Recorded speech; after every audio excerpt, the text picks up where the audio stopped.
তহঁত দুটা কিহৰ ইমান দবৰা দবৰি গৈ আছো ৰ যাও লৈছো নহয় যা পিছফাল দিয়ে গ'লো পিছফালি না আগফালি তোৰ দোকানত যা এই অকণমান যাবলৈ দিয়কচোন তোৰ নিজৰ দোকানত যাচোন এবাৰ যাবলৈ দিয়কচোন কৈছিলে না মই মোৰ যদি এবাৰ মুচনটো দি আহিছে ডিঙিতে গাটোৱে ছিঙি পেলাই ৰাস্তাত পেলাই থৈছো মানুহৰ পুৰণা পুতলা পেলাই থৈছো বুলিহে ভাবিছে সাহস আছে তোৰ ইমান চাব চাব এই ৰাও এই ঐ কি কৰিছ হা কি কৰিছ এই তো মানে তো মৰম ককাই গুণে দুটা মিলিছে আজি সৰু ল'ৰাটো অত্যাচাৰ কৰিবলৈ আহিছে পিছে ক'লে মই কেছ এটা দিমগে আৰু সি আমাৰ ওপৰত কেছ দিয়ে নাহিবি বন্ধি হাৰিলে ই হৈ পাইছাই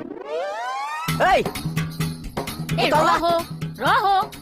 হ'ব মই বোলা অকল হাঁহিলেহে আশু পাইছো আপোনাৰ মই কিবা নাচিছে মই তেনে আশু পাব পাৰিছে তেতিয়াহ'লেনো তহঁত দুটাই কিয় দবৰা দবৰি লাগি আছ কেঁচা মানে শুই আছে হা পাছতে মোক আকৌ ইমান চিঞৰি পাতিছে মই চিগনেল দিছো এইডাল একো বুজিয়ে নাপায় তই কি যোৱাই বডিগাৰ্ড দেখুৱা